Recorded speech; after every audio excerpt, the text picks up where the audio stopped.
국회는 중첩되고 연결된 위기 속에서 임기를 시작했습니다. 민생과 개혁의 위기, 신뢰의 위기, 입법권의 위기입니다. 무엇보다 국민의 삶이 위기입니다. 새 정부가 출범하고 2년이 지났는데 국민의 삶은 조금 더 좋아지지 않고 있습니다. 오히려 나빠졌다는 평가가 압도적입니다. 경제적으로도 사회적으로도 정치적으로도 그렇습니다. 바로 이 민생과 개혁의 위기 한복판에서 22대 국회는 임기를 시작합니다. 국민은 국회가 고단한 삶에 기댈 언덕이 되어주기를 원합니다. 국민의 생업을 안정시키는 것이 정치의 근본이고, 그래서 정치는 힘이 약한 사람들의 가장 강한 무기가 되어야 한다고 합니다. 해를 거듭할수록 낮아지는 국회의 신뢰도는 국민이 느끼는 절망감이 얼마나 커지고 있는지 말해줍니다. 국회가, 정치가 내 삶의 문제를 해결해 주지 못한다는 체념과 절망, 이것이 22대 국회가 넘어야 할 신뢰의 위기입니다.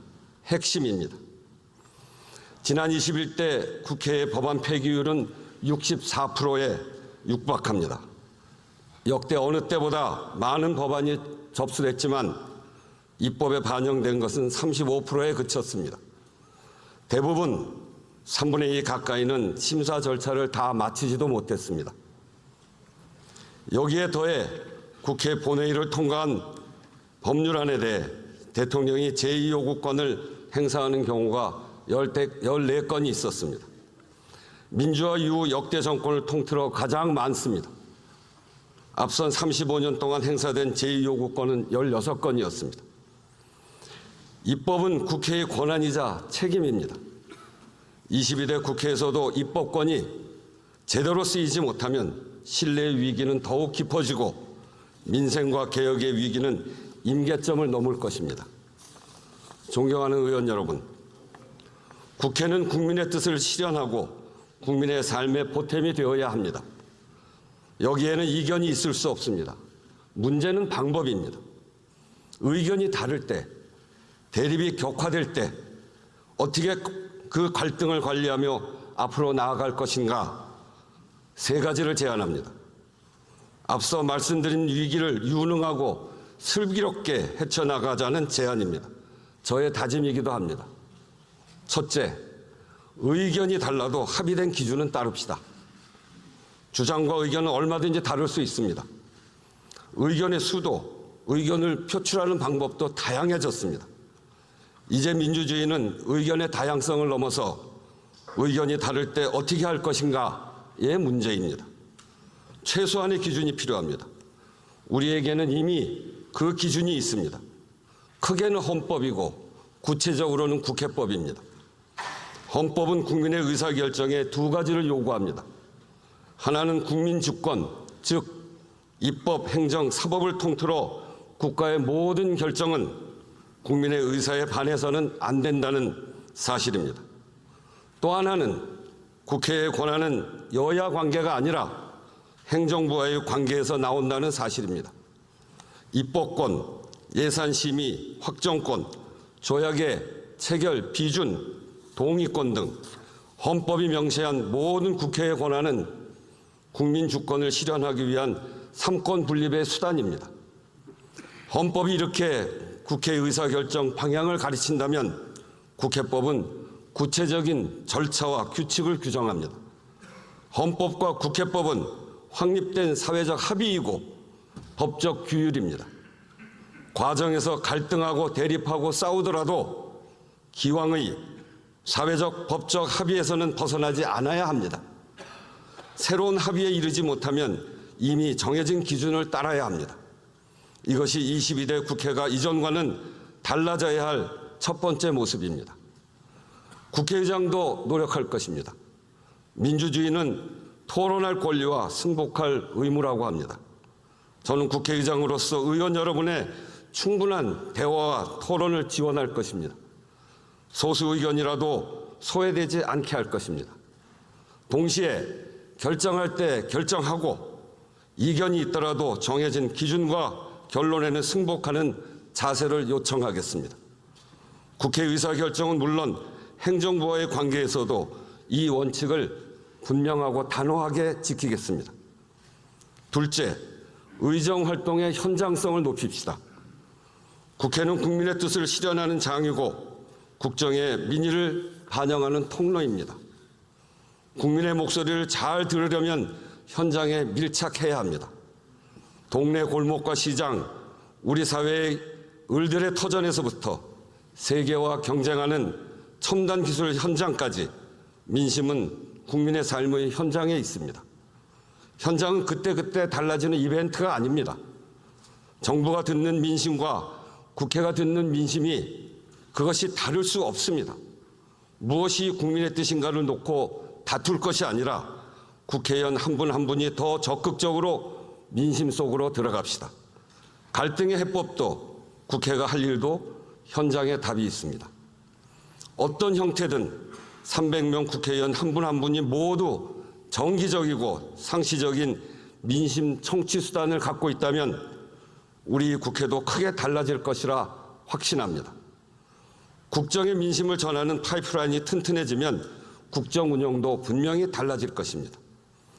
셋째, 사회를 사회적 대화의 플랫폼으로 만듭시다.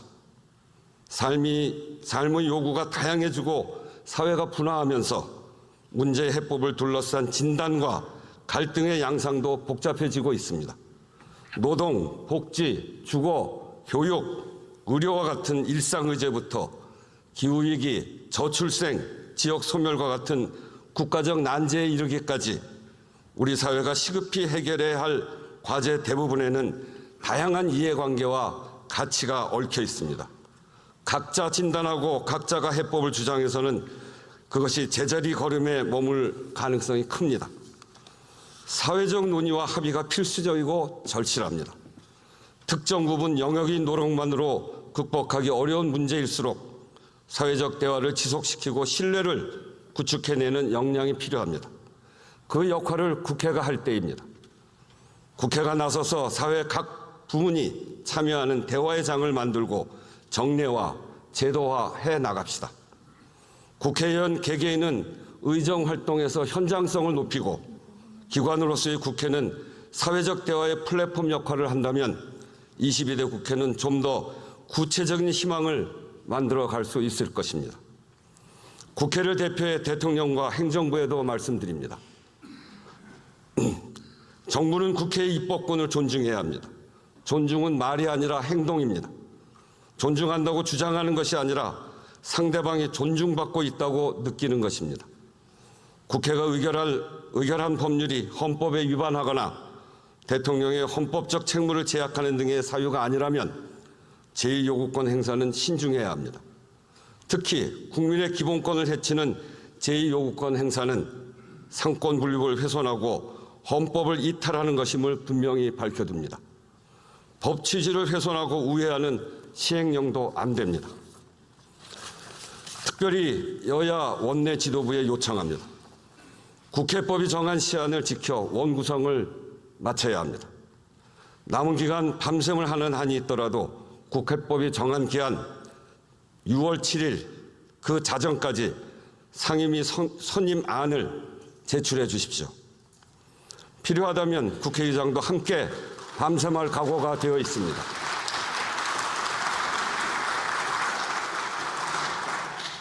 의원님들, 특히 지역구를 둔 의원들께서 매일매일 느끼실 겁니다. 동네마다 문 닫는 상점, 텅 빈 가게가 어느 때보다 많습니다. 정말 가슴이 찢어집니다. 아찔한 물가의 장바구니는 또 얼마나 가벼워졌습니까? 점심값과 교통비라도 아끼려는 직장인들의 분투 또 어떻습니까? 말 그대로 민생 대란, 국회가 할 일이 태산입니다. 군사적 긴장이 높아진 한반도 상황도 시급합니다. 개원을 늦춰서도 안 됩니다. 원구성 그야말로 국회가 일할 준비를 하는 것입니다.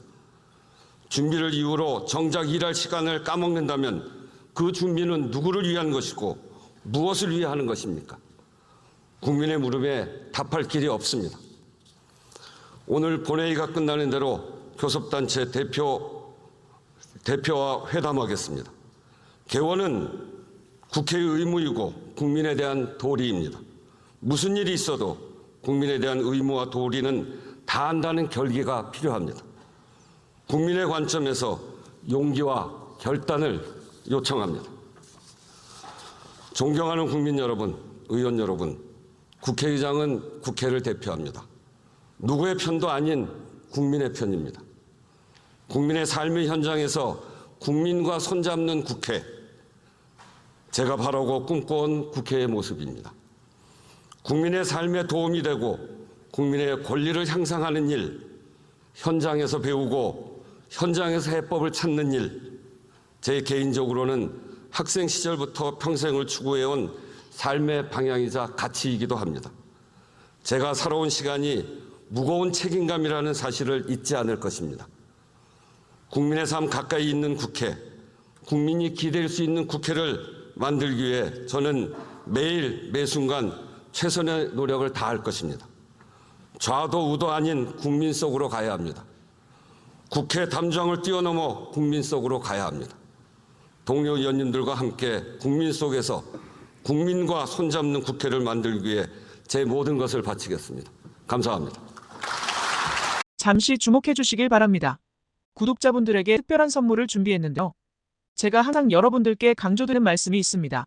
이슈와 뉴스만 꾸준히 챙겨보셔도 충분히 돈을 벌 수 있다고 말씀드리는데요. 여기 보이시는 채널의 영상을 보시면 어떤 생각이 드시나요? 그냥 눈에 보이시는 뉴스와 영상만 보시고 아무 생각이 없으신가요? 그렇다면 전 잘못된 것이라고 말씀드리고 싶습니다. 그 이유가 무엇이냐면 제가 8월 초에 뭐라고 말씀드렸나요? 지금은 바이오에 관심을 가져야 한다고 뉴스만 보고 넘기지 마시고 투자를 직접적으로 생각해야 한다고 말씀드렸는데요. 이런 썸네일들과 영상을 통해서 충분히 구독자님들도 전달이 되셨을 겁니다. 이런 바이오 이슈가 되었을 때 부자들은 어떻게 생각할까요? 바이오 관련주 무엇이 있는지, 어떤 종목이 가장 좋을지, 어디에 투자해야 돈이 몰릴 수 있는지 자연스럽게 생각하라고 말씀드렸습니다. 지난번에 구독자분들과 함께하는 주식으로 수익 내기를 진행했었는데요. 100% 무료로 진행을 했고 이 사진을 보시면 알겠지만 구독이라는 문자 메시지를 남겨주신 모든 시청자분들께 이렇게 바이오 관련주 중에 가장 급등할 확률이 높은 착한 종목을 드렸습니다. 8월 14일에 우정바이오를 추천드렸습니다. 여기 나와 있는 사진을 보시면 정확히 얼마에 매수하고 어떤 종목을 사야 하는지, 어느 지점에 팔아야 하는지 이런 부분들까지 여러분들에게 정확히 알려드렸는데요. 실제로 많은 분들께서 수익을 보셨습니다.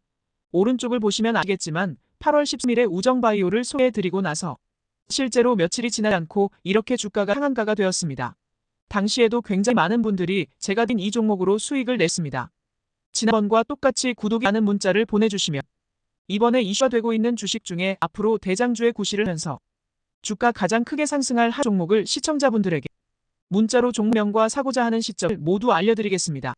이 영상을 보시고 계시는 시청자분들 중에 종목이 궁금하 하시는 분들은 남녀노소 시간대 상관없이 이렇게 상단에 번호를 항상 남겨놓고 있습니다.